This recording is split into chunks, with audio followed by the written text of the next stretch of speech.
Olá, seja muito bem-vindo a mais um episódio do Planeta Campo Talks.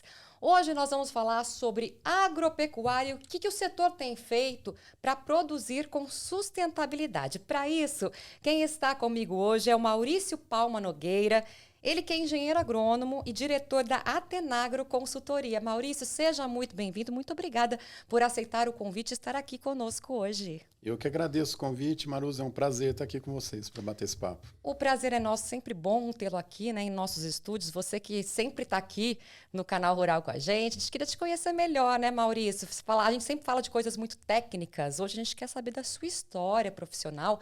Engenheiro agrônomo? Isso, engenheiro agrônomo da turma de 1997 na Luiz de Queiroz, né, na Exalc.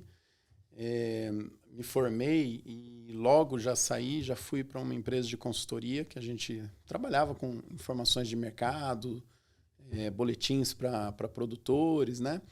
E lá, Maruza, logo no início, assim, nos primeiros anos, claro, depois que eu ganhei um pouquinho de experiência, eu abri a divisão de consultoria e atendimento a clientes, focando em estudos específicos de retorno econômico, análise de custos. Até acabei publicando um livro sobre gestão de custos e avaliação de resultado. É o primeiro assim específico na área de produção, né? Hoje tem muito material, antes não tinha nada. Tanto é que para escrever esse livro eu fui atrás de professores de contabilidade e o pessoal falava é um assunto muito complicado o agro, né? Então, para você ver o tanto que a gente tinha carência de informação, né, naquele período. E trabalhei nessa empresa por quase 10 anos, depois abri a minha, fundei a minha, focada em atendimento só a clientes, então não fazia já boletins, trabalhava com as informações que existiam, filtrava e depois a gente analisava e entregava para os clientes, né? Aí mais com exclusividade de cada Mais cliente. com exclusividade. Então eram projetos Uma fechados, consultoria né? mesmo. Consultoria. E aí a AgroConsult me convidou para retomar um projeto que estava parado, né? Em 2004 a AgroConsult junto com a MB Agro fez o primeiro Rally da Pecuária, junto com o primeiro Rally da Safra. Só que a pecuária é muito complicada, então eles não tinham a experiência do Rally da Safra, que depois que acumulou, facilitou que a gente desenhasse um projeto, né? E a MB Agro não quis continuar, aí a AgroConsult me convidou, então, em 2011 e 2012, como Bigma Consultoria, que era o nome da minha empresa, a gente fez o segundo e terceira edição do Rally da Pecuária.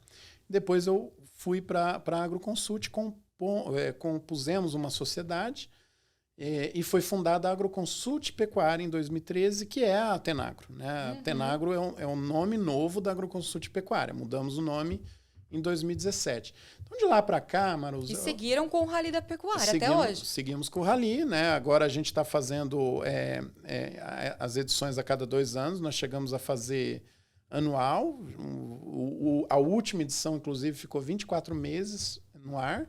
Né? E agora nós passamos para cada 2 anos, porque nós estamos tendo diversas dificuldades orçamentárias, né, para conseguir parceiros, porque a gente acaba competindo com projetos que não estão focados na inteligência de mercado. O Rally da Pecuária é muito caro.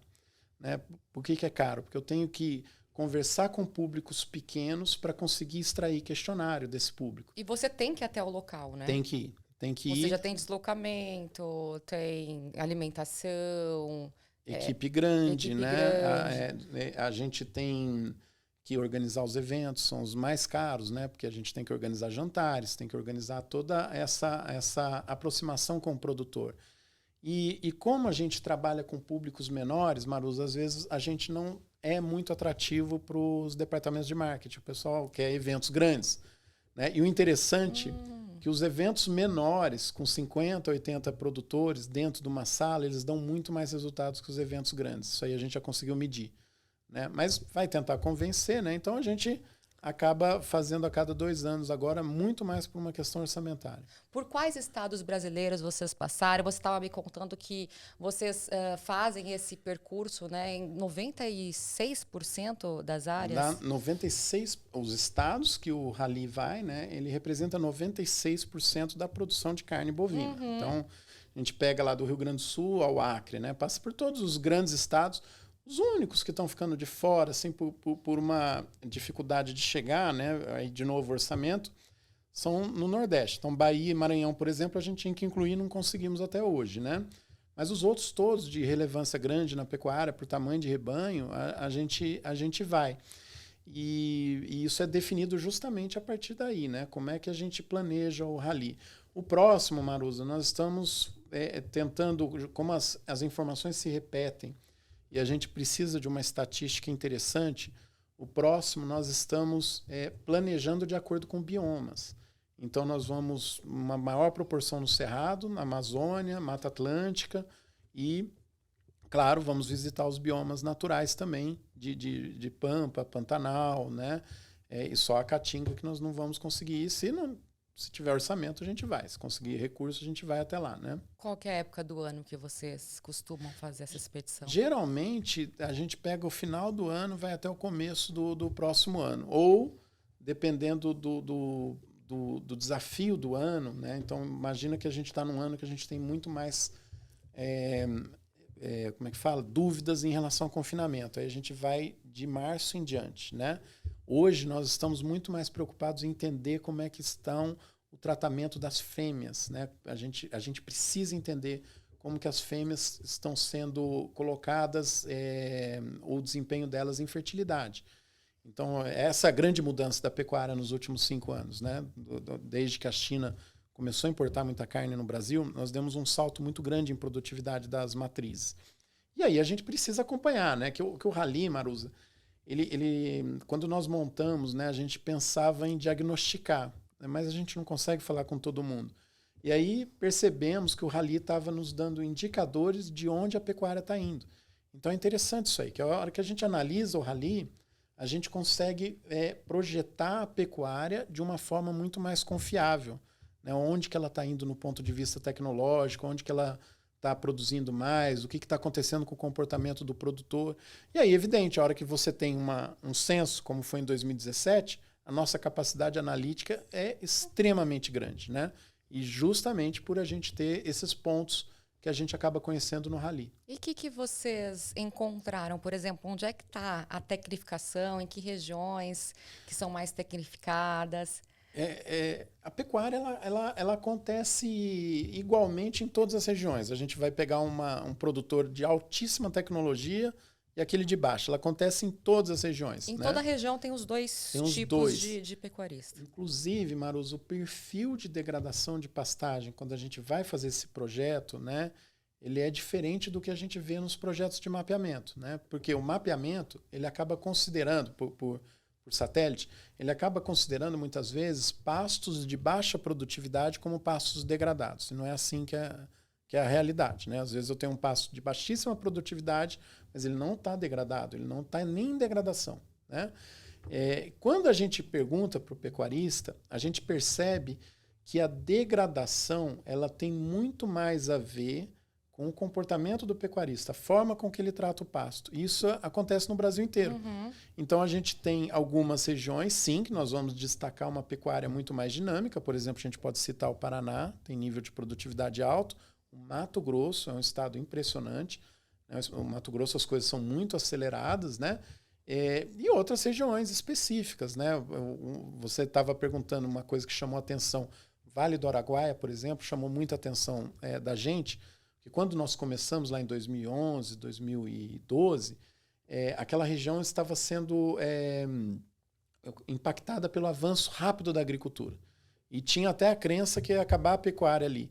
De repente, nos anos seguintes, aquela região está com uma pecuária de altíssima tecnologia feita em consórcio com a agricultura, ou integração, né, com a agricultura, ou às vezes rodando, né, numa fazenda que você tem agricultura de alta tecnologia do lado, o produtor quer ficar na pecuária do outro, para ele conseguir ganhar a mesma coisa que o vizinho sem arrendar ou sem passar para a agricultura, ele tem que aumentar o aporte tecnológico. E a agricultura traz infraestrutura para a região. Então, ela melhora a qualidade das revendas, suporte a maquinários, logística, tudo aquilo melhora quando você tem agricultura em algum lugar e a pecuária começa a avançar. Então, nós vimos esse salto todo acontecer naquela região. A integração, vocês têm visto que tem crescido também? Tem crescido muito, bastante, né? A gente até tem números um pouco diferentes sobre integração, Maruza. Hoje, um dos números mais divulgados é que a gente teria já 17 milhões e meio de hectares de integração.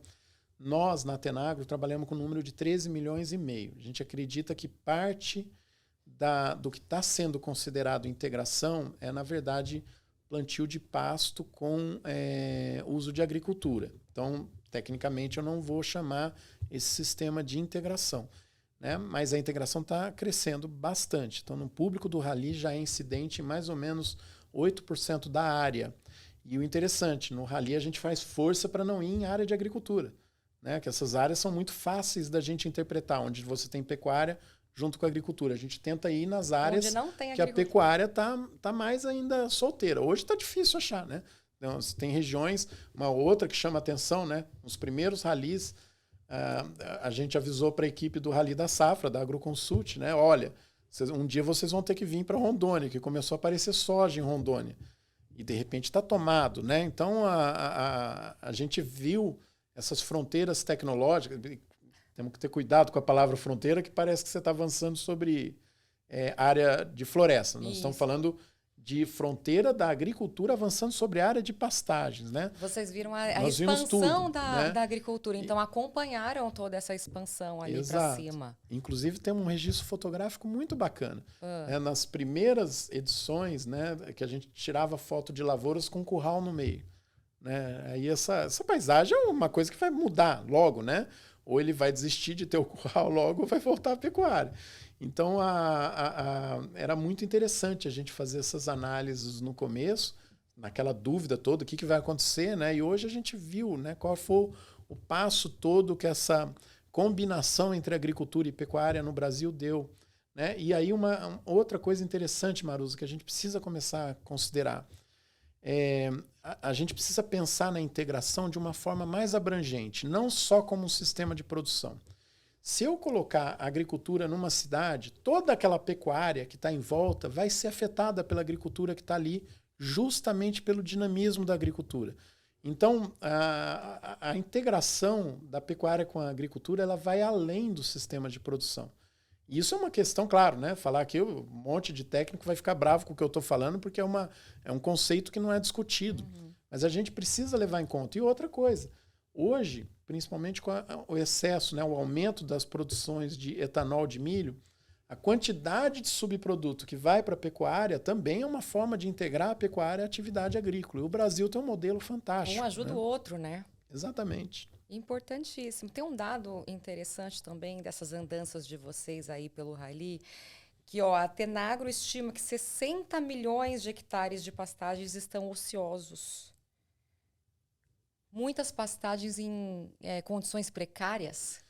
Não, elas vão estar precárias porque o pessoal não está cuidando delas, né? Mas não necessariamente precárias. Quando a gente fez essa análise, Manu, nós pegamos, a gente estuda muito o rebanho, né? Então a gente tem um número que a gente bolou uma forma de calcular usando só números oficiais. A gente vai usar tudo do IBGE, mas vai chegar num número diferente do que das 238 milhões, né? A gente chega em 194 milhões. E aí nós vamos ter os números nossos, que aí a gente chama de pecuária comercial. É aquela que está no jogo, é aquela que vai chegar no frigorífico ou aquela que vai comprar insumo, né? E essa pecuária, ela é extremamente dinâmica. E a outra que a gente chama de pecuária de subsistência, que é essa que vai ocupar essa área que nós estamos chamando de ociosa, ela é uma pecuária, né? Claro, tem bovinos, né? Várias cabeças, mas ela não está sendo comercializada. Ela é mantida ou por algum objetivo, né? Por exemplo, um terreno que você está perto da cidade, você não quer pagar IPTU, você mantém um gado ali, ele vai pagar ITR, né? Então, esse é um dos objetivos. Você tem aquela fazenda, às vezes, que ela é enorme, mas ela tem 5 vaquinhas ali na sede para gerar o leite, né? Então, não é necessariamente na mão de um pequeno produtor. E tem inúmeros pequenos produtores que têm rebanhos para atender a demanda dele, matar um garrote, tirar o leite, fazer um queijo, né? E a hora que a gente soma tudo isso, Maruza, nós estamos falando aí de 30 a 40 milhões de cabeças. Quer dizer, das 196 cabeças, eu provavelmente tenho 160 milhões na pecuária comercial mesmo, para produzir leite e para produzir carne, né? Que está lá girando, que o pessoal está fazendo de tudo para produzir, né? Claro que é muito difícil a gente chegar nesse número, é uma estimativa nossa. Em projetos de consultoria, a gente trabalha esse número, mas a gente não divulga nos estudos que a gente é contratado para divulgar. Por exemplo, quando a gente publica lá os dados do Beef Report da BIEC, manda para a BIEC publicar, esse número da pecuária comercial não vai. Nossa, que interessante. E quais seriam as possíveis soluções aí, então, para, de repente, recuperar essas pastagens? Então, as pastagens, ela precisa ser tratada que nem a agricultura, né? A gente precisa... primeiro passo, na minha opinião, Maruza, é a gente frear o processo de degradação, né? Então, a gente fala toda hora de recuperar. Tem que recuperar, tem que reformar, né?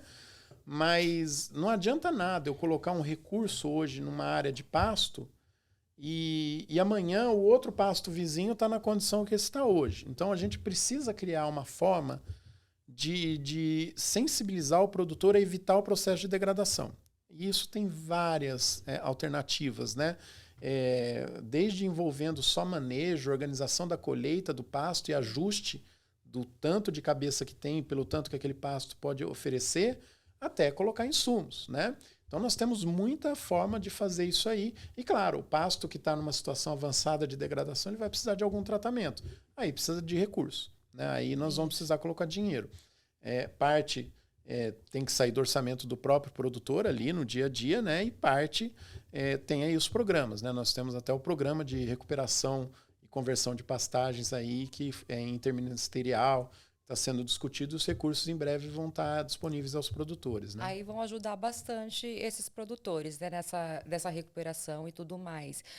Quando a gente fala de desafios para o pecuarista, né, em termos ambientais, quais seriam os principais desafios, na sua opinião, Maurício? Maruza, eu não consigo pensar muito no desafio em termos ambientais. Eu acho que esse desafio a gente vai tirar de letra. A minha maior preocupação é o desafio social, na questão da sustentabilidade. O ambiental, existe um mito de que a produção de carne avança sobre a área de floresta. Não é isso que está acontecendo. O que acontece é que você tem duas forças avançando sobre a área de floresta. Ou é um conjunto de inúmeros pequenos produtores que vão desmatando lentamente, um dia aparece na análise satélite, né? Isso, mas não é um desmatamento que aconteceu num ano, ele está acontecendo ano a ano. E tem aqueles que têm uma operação ilegal proposital. Ele quer avançar sobre uma área, não porque ele quer fazer carne, ele quer avançar sobre essa área porque ele quer ganhar dinheiro com aquela área, ele quer legalizar essa área e depois vender. Então essa é a grande questão, né? E aí nós vamos ter envolvimentos seríssimos, inclusive de organizações criminosas, que agora estão sendo denunciadas. Então o pessoal que tenta combater o desmatamento pressionando a pecuária está errando o alvo. A pecuária está produzindo cada vez mais em área menor. Então o problema ambiental ele vai ser caso a caso, como qualquer agricultor tem. Puxa, lá atrás, na década de 80, eu desmatei uma área que é APP. Eu tenho que fazer essa APP de novo. Eu avancei sobre a reserva legal. Eu tenho que avançar, eu tenho que refazer a reserva legal. Né? Isso são problemas que acontecem em qualquer um. Agora, em termos de produção, como desafio da pecuária, o ambiente não é problema. Nós estamos mais preocupados com a área que vai sobrar hoje, porque o processo tecnológico ele é tão rápido que começa a sobrar área. E aí o produtor começa a ser excluído. E aí volta aquela pergunta, o que acontece com esse pasto que sobra, Maruza? Ele degrada.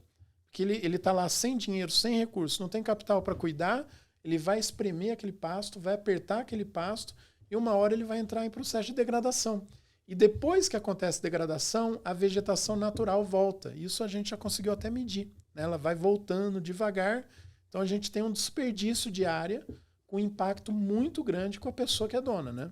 Então, no caso, você acredita que o impacto, o desafio é no social? É no social.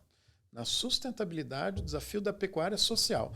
O desafio do desmatamento é da sociedade, não é da pecuária. A pecuária é o primeiro alvo, justamente porque o sujeito que desmata acaba colocando um pasto lá. Por isso que o pessoal associa com a pecuária. Mas a pecuária, ali naquela região, ela foi consequência do desmatamento e não causa. Agora a gente está se aproximando, né, da COP30. Em novembro, a COP vai acontecer no Pará, ou seja, pela primeira vez em terras brasileiras, né? Ou seja, o mundo todo está de olho aqui no nosso país. E o setor ele está pedindo um posicionamento do Uhum. agro, né, que muitas vezes é visto como um vilão quando o assunto é sustentabilidade, né? Como que a gente pode, que a gente pode destacar no caso da pecuária? Porque a pecuária também, né, passa essa imagem de que polui e tudo mais. Então, Maruza, infelizmente, acho que a COP30 vai ser um desperdício de oportunidade porque nós não vamos conseguir frear esse excesso de desinformação. Né? O ideal seria o setor agropecuário estar mais envolvido, mas isso também depende do governo e da organização da COP. Né?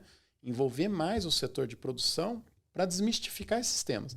Se a gente olhar o histórico das últimas COPs, o que foi a temática? Foi jogar a culpa onde não tem culpa. Né? O problema da pecuária. O problema todo é energético. Né? Todo problema de emissões de gases, de impactos ambientais, vem da queima de combustíveis fósseis, não da pecuária, não da produção.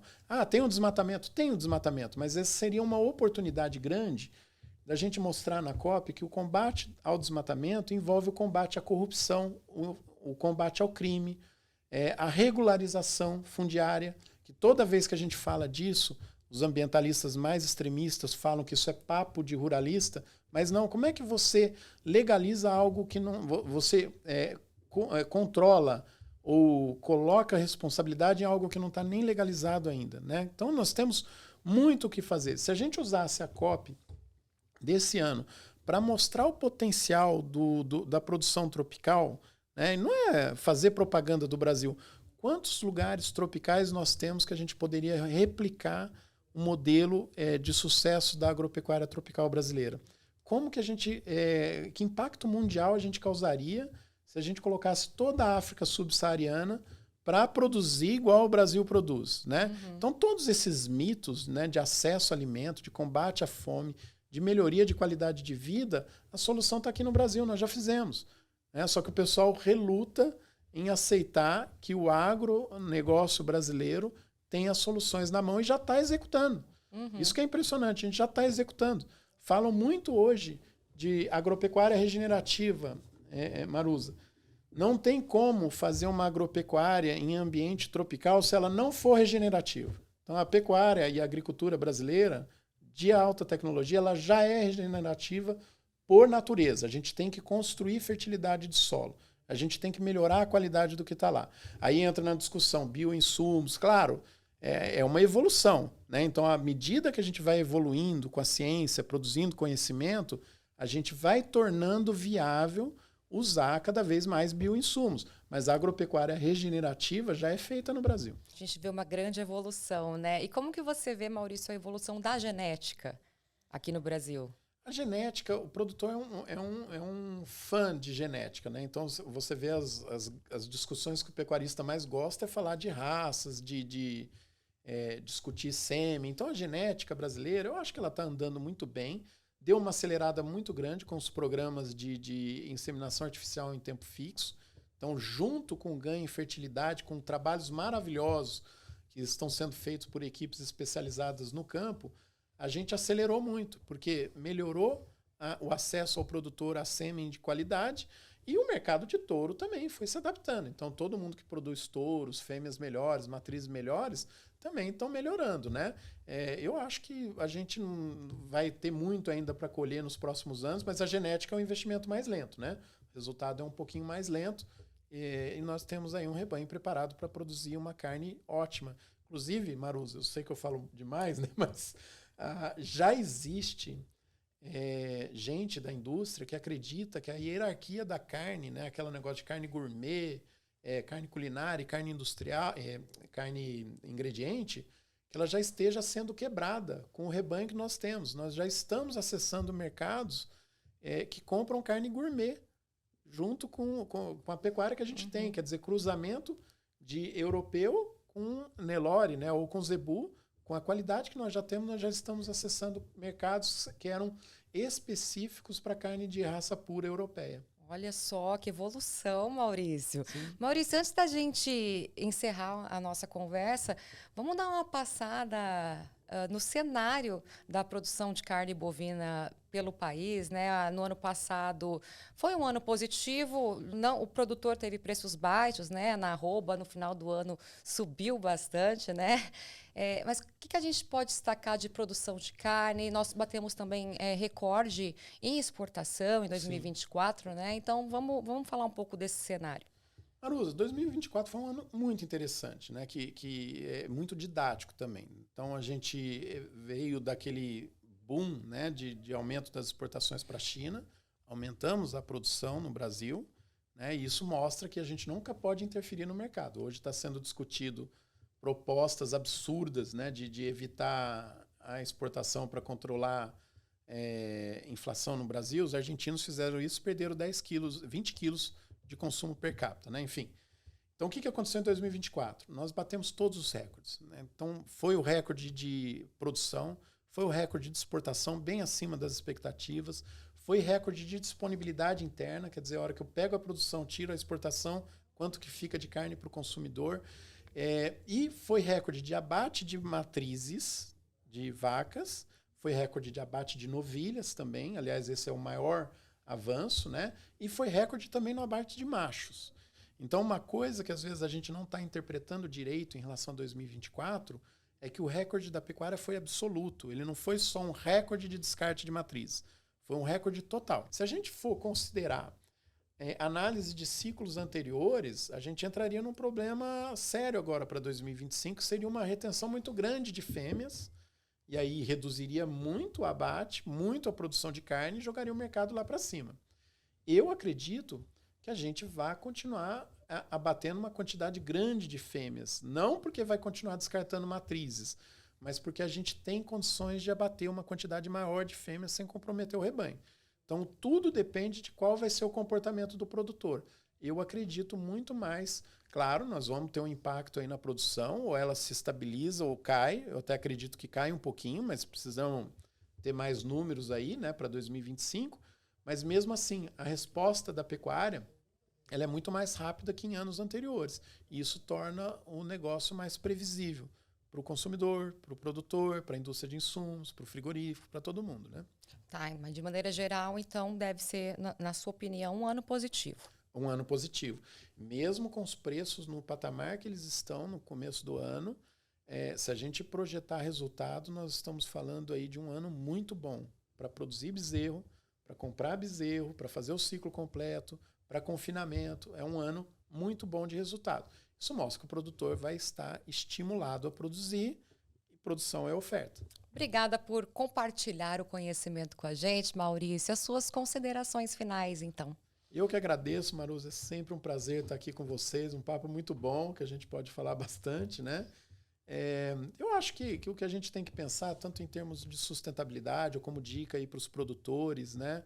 Para a indústria de insumos, que tem que se posicionar junto com os produtores, a pecuária de maior nível tecnológico ela veio para ficar. Então, ela pode até dar um sustinho em algum momento ou não, mas nós estamos vendo que as condições estão ficando inviáveis para aquele produtor que não adota tecnologia, que não investe em produtividade.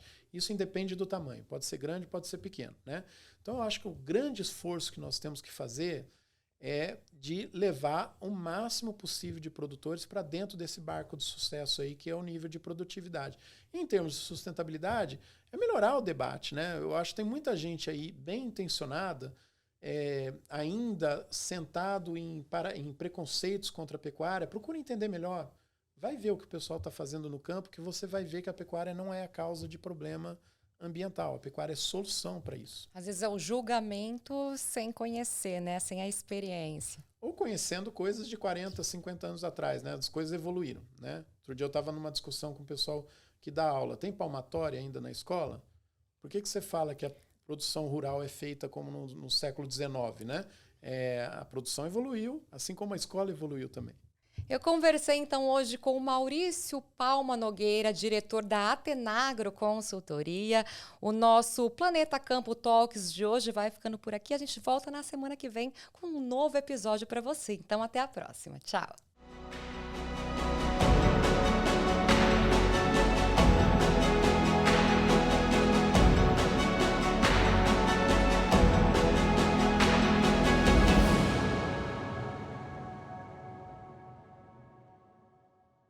Planeta Campo Talks.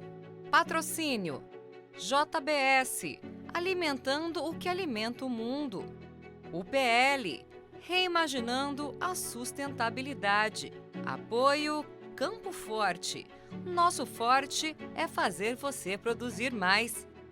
Infinity. SLC Agrícola.